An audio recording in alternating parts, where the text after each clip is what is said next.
The soldiers never wanted to go into this cave, but when they were ambushed on their patrol, they simply had no other choice. They were all very nervous, but none came close to the stress of their commander on the radio. He was telling them to get out of there immediately, and they quickly found out why, as there was something hidden in this cave that no soldier was ever supposed to see. But before we start, smash the like button and make sure to subscribe if you haven't, and hit that notification bell so that you won't miss any new stories. The sound of the airstrikes hitting the buildings around them still buzzed in Gregor's ears. They had been on patrol, not even that far from their base camp, when suddenly they were ambushed. He was not really sure what exactly happened. All he knew was that he led all of his men to the nearest safe place, a cave he noticed from a distance. The smoke and dust still lingered in the air, and they could hear the screams of the injured. Quickly, they radioed their commander, asking him what the next steps were. "Commander, we have a problem over here," Captain Gregor yelled on his radio. "We've been ambushed. I repeat, we've been ambushed." It stayed quiet for a little bit, but then he answered, "Where are you?" the commander yelled. His voice seemed worried, as you could imagine, but it also sounded a bit off. "We're inside a cave, north of base camp. It was the only safe place to hide from the bombs," Captain Gregor said. "Get out of there now," the commander yelled. But it was too late. A loud bang was heard, and before they could even act, everything became pitch black. "Captain, what happened? Do you hear me?" the commander yelled through the radio. Gregor and his team were coughing from all the dust, and he had trouble finding the radio in the dark. "We're trapped!" Gregor yelled through the radio as he searched for his flashlight. He ordered all of his men to turn on the lights on top of their helmets, too. He could hear his commander yelling through the radio, but it was breaking up. He knew there was no time to wait for orders anymore.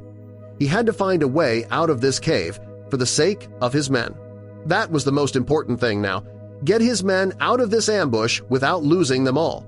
He took a minute to think and then knew what to do. Gregor walked around inside the cave, sizing it up and figuring out if they could walk through it. It would be a dangerous path, as he had no idea how deep this cave would lead them, and if there would even be a way out on the other side. But there was no other option. The entrance was closed off by big blocks of stone. Some of Gregor's men began to panic and frantically pushed against the rocks to try and break them open, but they wouldn't budge. They also didn't have the right tools to break them open, so there was no way out of the cave. He could hear his commander yell for them to sit tight and wait to be freed, but that just didn't feel right. There was no way Gregor was going to sit and wait to be freed. He could hear more bombs falling from the sky, and it could only be a matter of minutes before a bomb would hit the cave they were trapped in.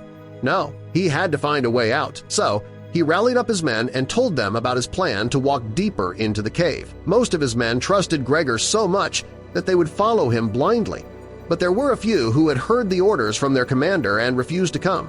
They decided to wait. Captain Gregor couldn't blame them. The commander's orders overshadowed his orders, and he knew that, but he was thankful for the men who did believe in him.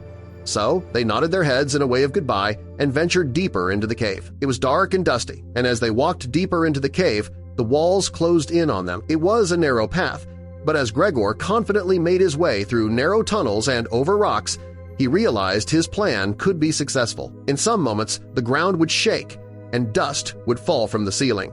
Gregor would know there had been another airstrike. Every time that happened, his heart would sink, waiting for the walls around him to collapse. It was nerve-wracking, but he had to push through. He was the man his men looked up to. He had to be strong for them. Gregor had turned off his radio so he wouldn't hear his commander yelling at him to answer. He didn't care that he was defying his commander's orders. All he was thinking about was his own men's welfare. As they walked further and further, they realized how long the cave's tunnels were. They crossed each other, and it almost felt like a maze at times. "Haven't we passed this rock already?" one of the men confusedly asked the group. Gregor looked at the rock and felt his stomach drop. His man was right.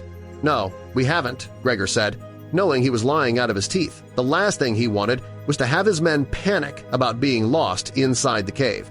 He chose to turn into another tunnel, one he was certain they hadn't walked through before. The tunnel narrowed, forcing them to crawl. As they progressed, Gregor noticed a faint light, not bright enough to be an exit, but enough to stir hope. Then the ground gave way beneath him. The sensation of falling seized him. Air rushed past, stealing his breath. Above, concerned voices echoed. "Captain Gregor!" Helmet lights pierced the dust as soldiers followed, their beams dancing across the chamber walls. When they reached him, Gregor was trying to sit up, wincing in pain. Two men helped him gently, while the rest formed a protective circle. As they surveyed the space, remnants of a long-forgotten encampment emerged: fire pits, torn cloth, and aged tools. One soldier discovered a worn journal and read aloud tales of explorers who had once been trapped, just like them. Pages described tunnels, some leading nowhere, others offering a way out.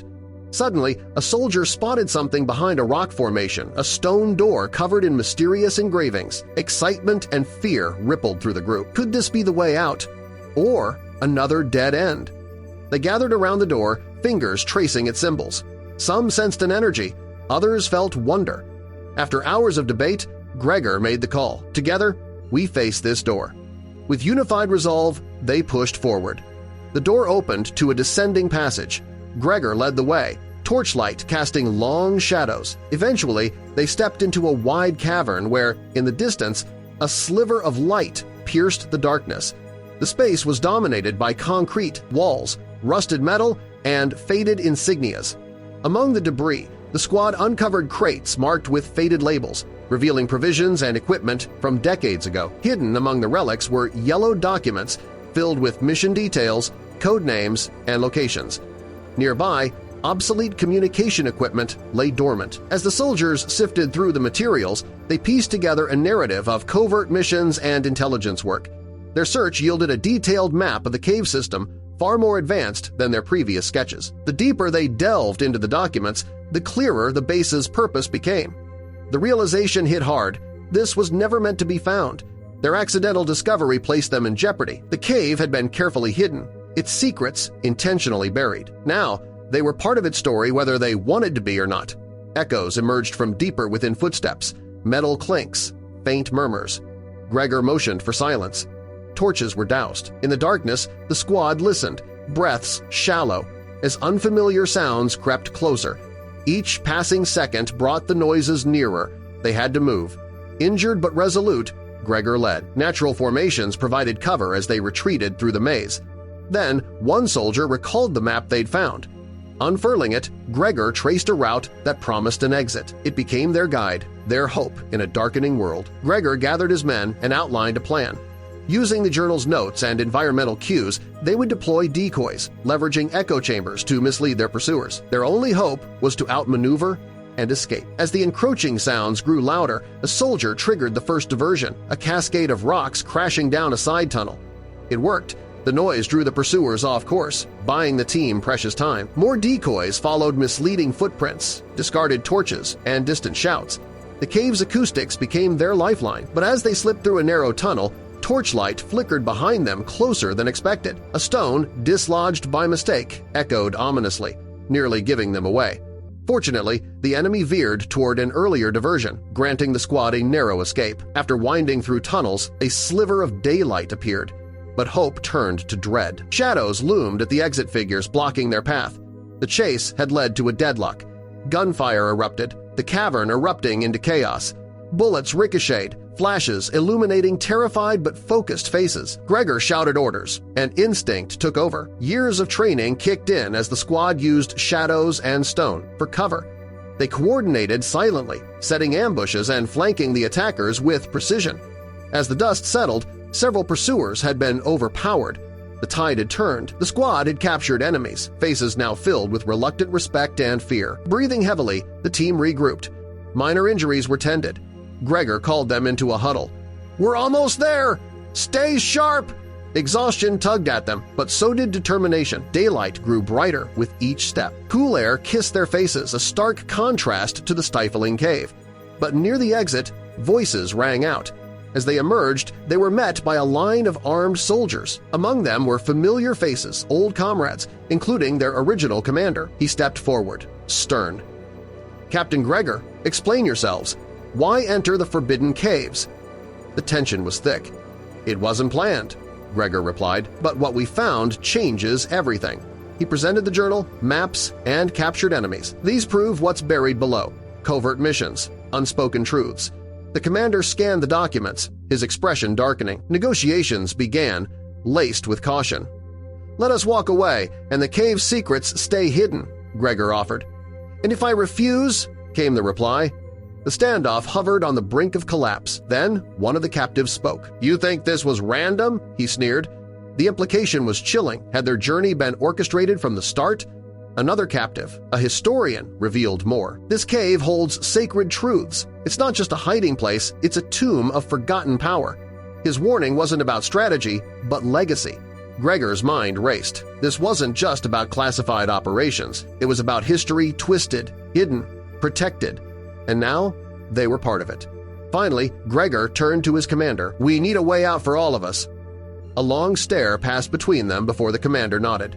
A fragile truce was born, the agreement. The squad could return to base under watch. The story would remain sealed. The documents and truths would not be shared. Back in the barracks, silence reigned. The enormity of their experience weighed on them. Eyes stared into nothing. Minds wandered back through tunnels and shadows. Gregor gathered his squad. "We've seen things few will believe, and we carry more than gear. We carry memory, responsibility." His voice, heavy and resolute, echoed through the room. The mission had ended, but the cave's secrets and the shadows they cast would follow them forever.